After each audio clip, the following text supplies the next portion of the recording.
Hello, and welcome back to another Lower Decks review, Season 3, Episode 4, Room to Grow, where today, the shirts have finally started arriving. Look at that. We've now got Lower Deck shirts every week for the episode, 3 episodes back, or 4, depending on how you count it, that you can barely see. But now I own them. Well, yes, today, an interesting one, given the thumbnail is entirely in black and white. So, either this is some, like, Dixon Hill-esque, or maybe just holodeck-esque parody episode, or this is, like, one gag, and that's what's in the thumbnail. But today, I guess I'm just gonna get straight into it, because I'm running a little short on time, and I don't have much to say. So, I'll see you after I've seen the episode. That one was great, I think. Just like Ransom's Churro Wife, it was a return to form. That sounds different coming out loud than in my head. But no, that was a classic Lower Decks adventure. It was good, it was fun.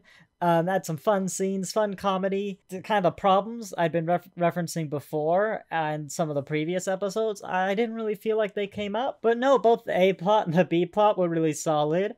I liked Tindy, Rutherford, and Mariner. The B plot, I suppose, was not as good as the A plot for once in Lower Decks. I just found it a bit odd that they would have never encountered, especially given how overworked engineering teams often are, the kind of personality that would rather solve a non-work problem or like work on personal projects. But there were a lot of fun things with the engineer crew. It's kind of a blink and miss it gag where she took the machine from, like, the lady on the massage table, and she was like, oh, did no one else sneak in some tinker time? And the Andoyan in the background just, like, pulled out also a little machine they had, like, from their massage table. But no, the journey, that, like, the main three took, was pretty good and entertaining. It made sense. Like, on the map of the Cerritos, the route they took was actually longer than Delta Shift's route. Like, distance-wise, it didn't look like a long cut, or a short cut, so I liked then they were complaining, like, why is this such a long cut? I liked seeing the inside of a deflector dish. I liked, just kind of, I think maybe that's what Lower Decks, this is why it worked. It was a bunch of more little skits than kind of a big story, and maybe, like, for the comedy-wise, that was just a bit easier to do. Not that, their big stories have been bad. I do have one major question, though, which is, why were they trying to get to the terminal first? Because surely you don't want to get to the terminal first. Delta Shift was gonna make it so their names are the only ones in the lottery, and they wanted to beat them to make it so that it was just Mariner, Tindy, Rutherford, and Boimler in the lottery, in which case Delta Shift would have arrived after them, and then just changed the names. So, don't you want to be second? Because otherwise, like, yeah, and even at the end, when they left and decided to do nothing, Delta Shift came and changed the names.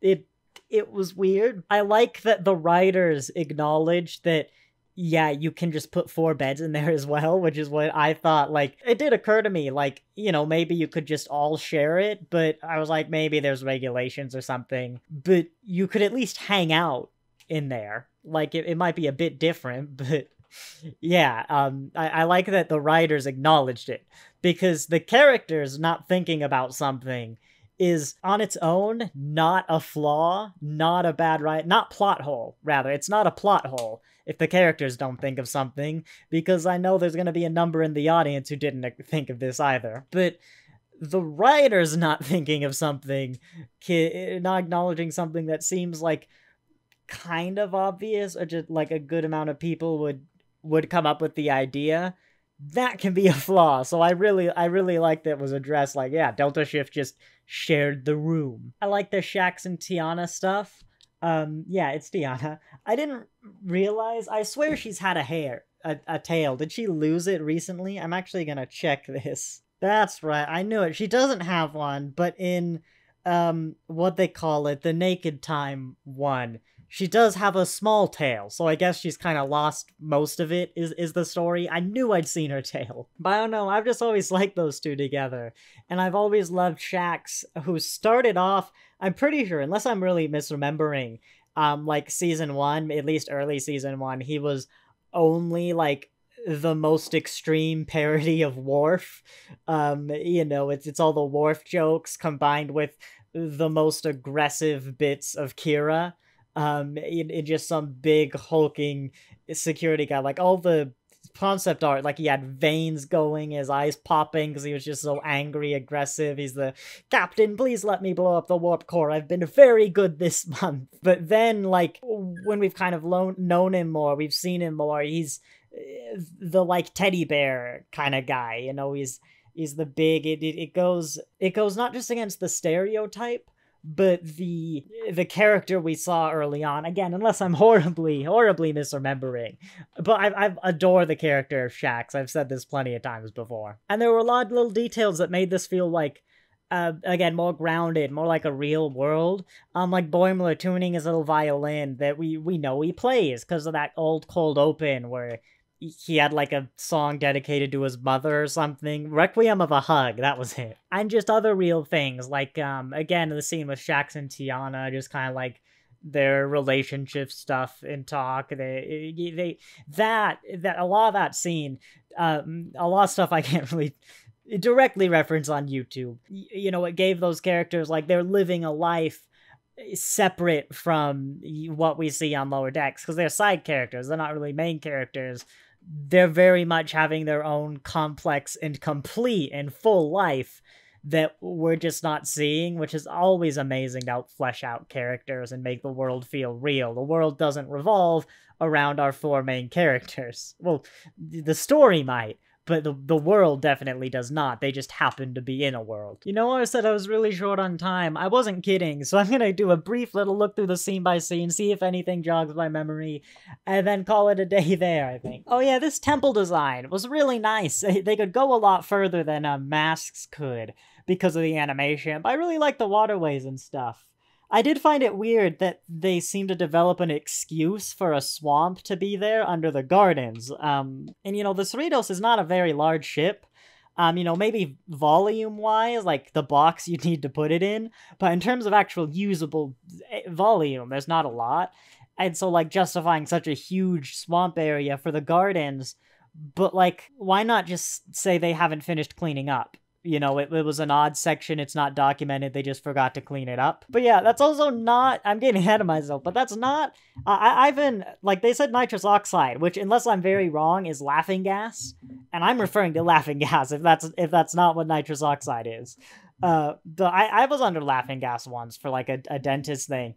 That's not how I remember being high on laughing gas. I guess no, they don't put you under, that's why I had the laughing gas. But still, it was a fun enough scene. I know the kind of drug imagery, sound, all that you would use is very, like, kind of narrow, to suggest it. It's the bright, hippie-like colors, that music, all that stuff. But I do wonder if this might not have been inspired pretty heavily, like someone on the animation team, by the Psychonauts 2. Don't remember the level, but it's the game. A lot of that, the music and, like, color, but, like, not just the fact that it was drug music, kind of tunes, instruments they were playing, reminded me a lot of that game. I don't know if anyone else has played it, or if they got that, but I'd like to know in the comments. I'm not 100% sure what it says, not just how quickly Mariner and Tindy got the let's use our uniforms for rope, but the fact they both got there, like, instantly and, like, just started doing. But it certainly says something.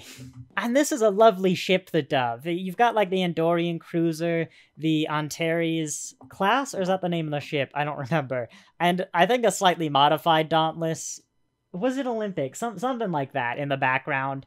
But I love the Dove. You've not quite seen something like this before. But I think it does kind of speak Starfleet, but in the sense that, yes, this isn't your standard Starfleet ship. It's got kind of a dedicated purpose. It's not quite a medical ship. It's got somewhat medical vibes, but yeah, it's like a spa, relaxation, therapeutic ship. Very nice design. God, I miss Eagle Moss. Someone pick up that license, and I hope CBS makes you go back and you build these models we're missing in the interim. This is actually kind of pretty dark, I think. This suggests this is something game theory would make like a 20-30 minute video on, like, how awful Starfleet is. Cause, like, this is obviously a dog missing its back leg, and it's got, like, a little doggy wheelchair thing. I've seen those before, you know, those exist. That's what we do nowadays. Why is it in, like, a doggy wheelchair thing?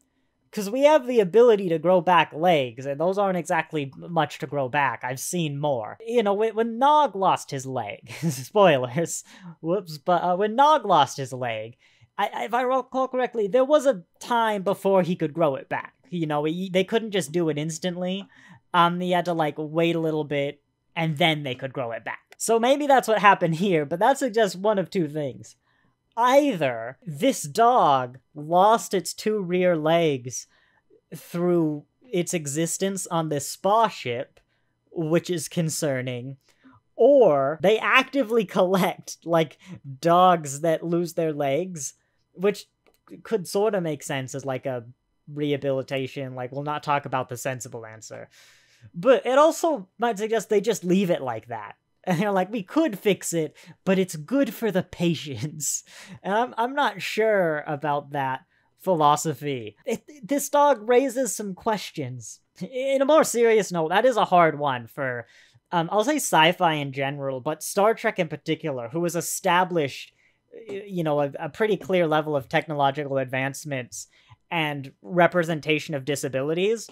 Like, Geordi shouldn't really... No, I'll say it, there's no way Geordi should have been blind. There just isn't. Like, he was blind from birth, meaning we could have fixed that, and the laws are in place to fix that, and if you want to go more... Because we can... they can correct those sort of serious, life-altering disabilities with genetic engineering. We know this thanks to Voyager. But if you want to go meta, the whole anti-genetic engineering thing hadn't even existed when TNG was made. And so when you see these amazing levels of technology, especially with, like, Strange New Worlds and Discovery, and then go, how the hell is the best you can do for Captain Pike a beepy body wheelchair? Or, like, how is Geordi blind? It'll just never work. But also, that sort of disability representation is good. This sort of disabled dog is great, but it shouldn't exist in the Star Trek universe. I think Nog probably did it best, where he lost his leg, now, alright, he needs a few weeks to recover. Actually, I'm wrong. I was gonna say he got a leg that kind of was weird. It gave him pains or whatever. It didn't. That was psychological, wasn't it? That was PTSD-related things. And yeah, that's why In a Pale Moonlight is so great. But again, mental, mental, I won't say disabilities. I'm sure there's a name. Things you're not born with, but you could get. Depression, I mean, heck, stress levels, PTSD, stuff like that. You know, as opposed to, like, inheritable, actual mental disability and illness. That's really easy to show and represent, but the disability representation is always hard for these shows. Look at Rutherford. He's got a cybernetic head. Look at what we can do. It's actually weird that you see so many people with the visor nowadays in Lower Decks after Geordi himself replaced the visor with much better eyes. Like, why is the level of blind people increasing in Star Trek? That's actually concerning. And if you recall, the visor gave Geordi constant pain. Why is this considered a solution? I don't have much time. As I said, a bit of a quicker one. I hope you enjoyed. I thought it was a great episode. I know this season of Lower Decks, for whatever reason, my reviews aren't doing nearly as good as they used to. Lower Decks used to be huge, but even then they're kind of underperforming next to the other reviews. So I'm glad for the people who do watch it. Let me know. You know, these take a while to do around my workday as well. It's basically my whole Thursday. Up and the comet has come to say goodbye or go to sleep on my lap. So yeah, I hope you enjoyed before he starts chewing too much into the microphone. Thanks for watching, and I'll see you next time.